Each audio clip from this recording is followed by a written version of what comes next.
I said, is it obvious? She said, it is so swollen, it is clearly visible through your shorts. It looks disgusting, you're probably going to scare children.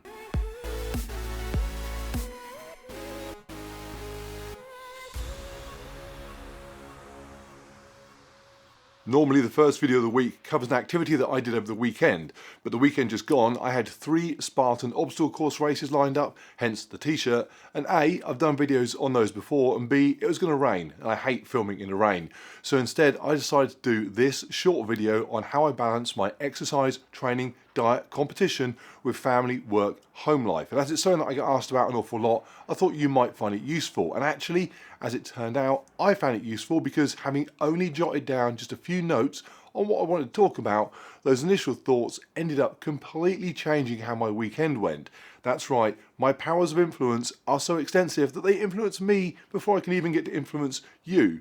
Or I'm just easily led by me. So here is my 3-step approach to how I integrate one half of my life that revolves around health and fitness with the other half that revolves around children and pets, and in my case, a wife. Other relationship types are available, although polygamy is going to be tricky. It's hard enough dealing with one. Now, whenever I talk about something that I do, whether it is my diet or my training techniques or how I stay motivated, I always make it really, really clear that I have no qualifications or training in anything related to health and fitness dated after about 1991. The last time I sat an exam on this stuff, John Wick was playing air guitar. No way. Basically, it's just me saying what works for me and saying it in a way that hopefully entertains you. If you choose to take any part of it and use it yourself, good luck. I hope it works, but you are on your own. And that applies to how I go about achieving a balanced life. This is just how I do it. And I'm different to you, so my way may not work for you. My youngest kid is a teenager. 25 years of my job has left me with some freedom regarding how I structure my day. And my partner is amazing and very tolerant of what I do. Conversely, if you have very young kids, or a job that demands a lot of your time, or a partner that would take a chainsaw to any fancy new kit that turned up in your garage, I can't help you. I can say lock up your garage, but that's about it. You just have to save this video and wait for your kids to mature, your job to improve, and you get a restraining order on the psychopath you married. Here's the 3 steps I use. I'm selfish, efficient, and I make what I do count. I'm trying to think of a 4th that starts with S, so I can name it the Mark Lewis Guide to Above Average Sex. We'll come back to S if I can come up with one. Right, buckle up, because I'm coming out swinging with number 1, selfish. It's a controversial start, but being selfish, for want of a better word, and without sounding too Gordon Gekko, Thank you. is good, within reason. We all start with nothing more than our minds and our bodies, and we finish with whatever's left of them.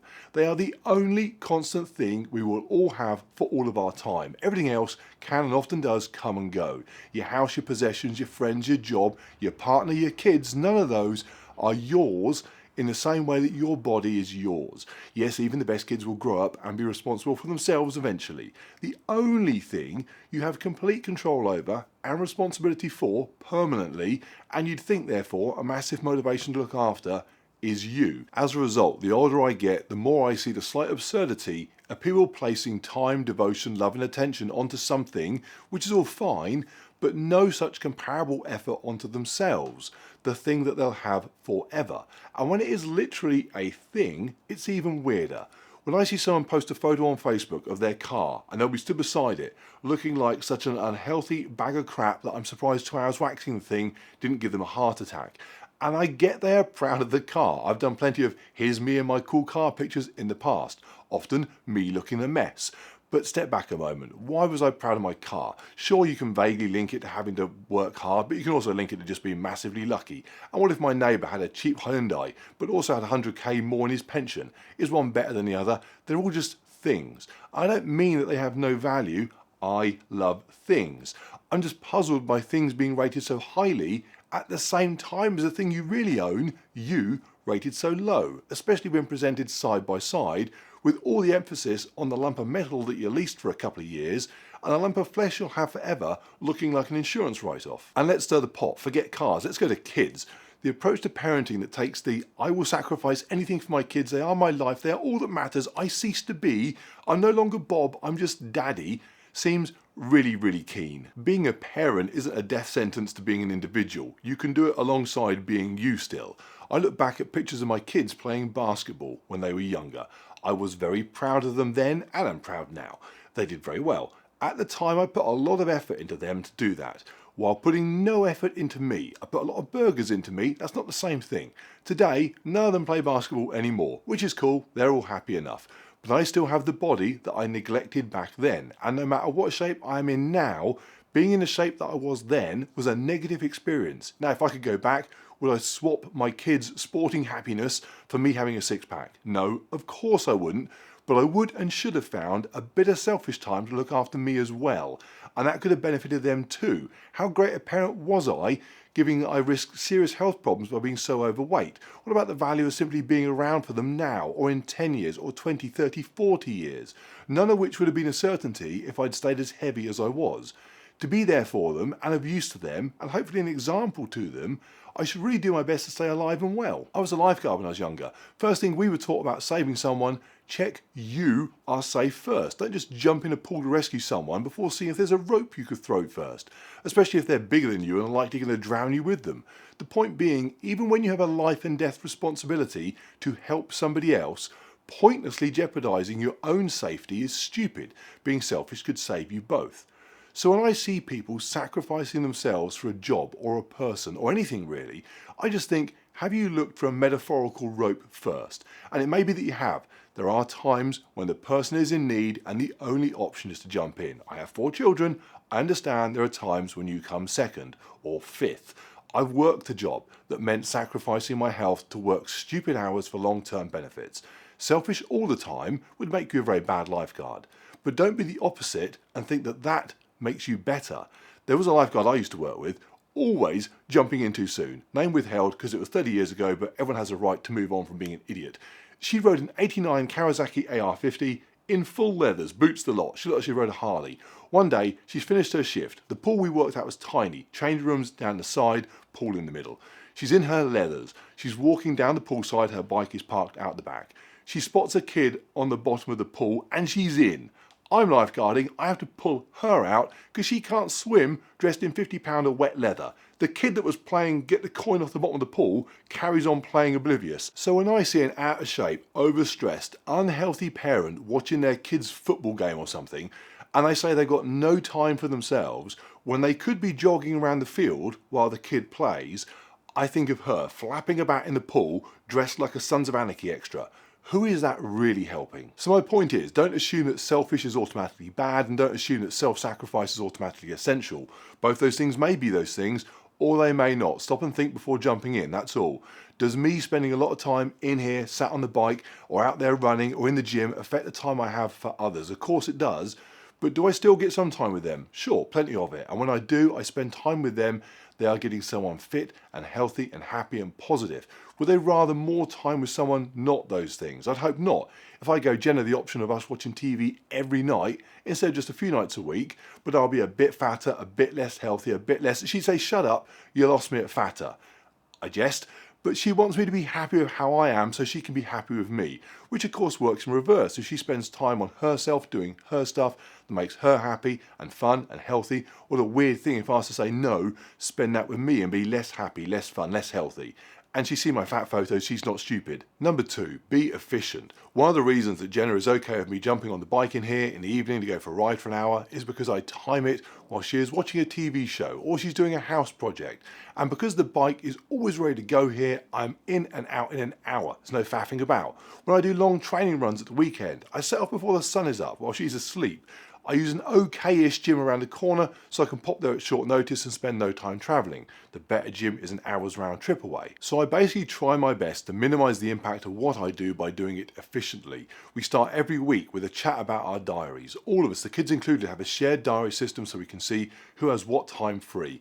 If Jenna has a night out planned or a hairdresser's appointment or is visiting friends, I'll try to stick some of my training sessions in at those times. If I sat and watched TV while she was out, busy doing something, and when she got back I then left for the gym, that would be stupid and selfish. I'm also really lucky that Jen also does some of the things that I do, as do my kids. I often go to the gym with them.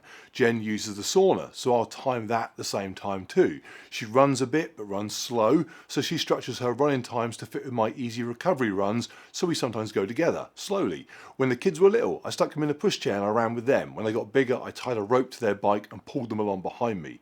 So anyway, basically a lot of planning means that things fit nicer than if we plan plans separately and then just try to squash our days together. And in the kitchen, efficiency really helps too. At times my diet can deviate from the normal household diet by quite a bit. I may want, I don't know, more carbs in the meal that's being prepared, or one sugary dessert replaced with a less junk one, or I may need an extra meal completely. So I have my own cupboard in the kitchen full of anything that I might need to tweak a meal the way I want it without disrupting things too much. And again, if I've gone out of my way to make my abnormal needs slightly simpler to accommodate, then people tend to be a bit more on board with what I'm doing. And lastly, because a lot of my time is used up on me, the time that isn't can't be wasted either. I can't just use that sat on the sofa, at least not all of it. So I put as much planning and effort into that as well. That means that cinema night is in the diary once a week, every week. DIY jobs are on a reminder list on my phone and added to the diary when I see a gap. Dog walks, game night with the kids, all that stuff. Being selfish doesn't mean that has to go, it just means I need to be very efficient. Then I get to be selfish and crush my kids at poker once a week. I should write a parenting book. Number 3, I like to make it count. If it counts to me, if there's a point, it's an easier sell to everyone else. I used to work with a guy that played golf every weekend for hours, and he'd always moan about how bad he was at it and how frustrating it was to play. And I'd say, so why even do it then? He'd say, because it gets me out of the house. He's divorced now, what a huge surprise. I appreciate that going off for races at the weekend takes me away from the home. I can be as efficient as I like, but if I'm out, I'm out. So when the people that have to put up with me being away ask themselves, why does he do that? The answer needs to be that they know it counts. They need to know it matters to me. They don't need to get excited about it the way I do, but they need to know it matters. I'm not just doing something to get out of the house. If they thought it's pointless to me, what does that say about the value that I place on time doing something else? And a lot of that is about communication. My wife and kids may say that I go on a little bit too much about what I do, but they are in no doubt it's important to me. My medals are up on the wall. I'll discuss my race results from the weekend in our Tell Me About Your Day time on a Monday over dinner. They all get personalised automated text notifications ahead of anyone else when a video drops. That's a joke, they aren't automated. I have to send an actual WhatsApp message. My point is, there is a point, because if there is, and it's clear why it counts to you, it will make other people at least tolerating what you do far easier for them than if they're left pondering why whatever it is you do ranks ahead of them on a Saturday morning. Which brings me to my weekend just gone, because my original plan was to run the Spartan Beast on Saturday, a long distance obstacle course event in Wales, and then return on Sunday to run the Super and Sprint, the middle and shorter distance events over the same course. That meant a lot of travelling, an entire weekend lost. I was going to use it as an example of how it was something that was, on the surface, selfish, but actually its great importance justified that to me. As it turned out, I went into it with an injury to my hip that I'd picked up during the week.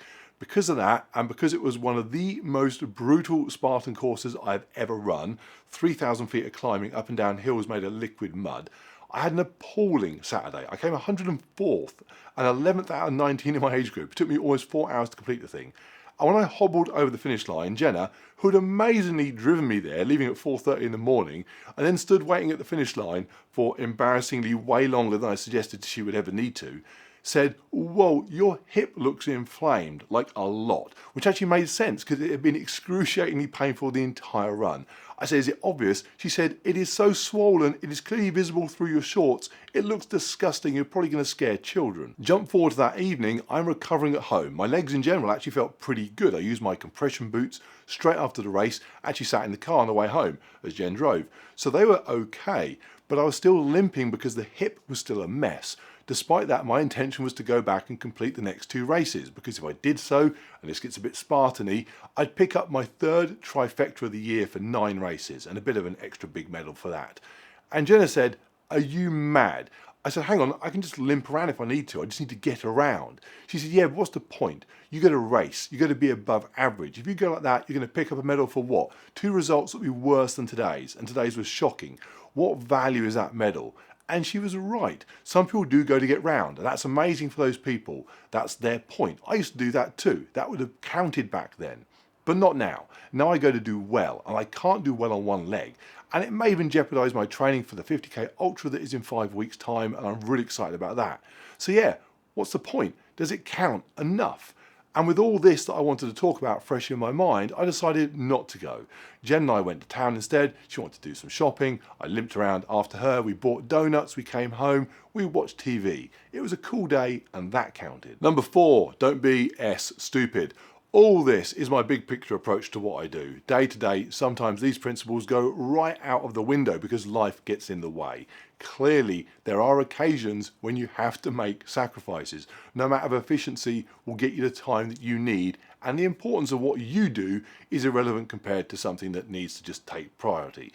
So I don't follow these blindly without flexibility.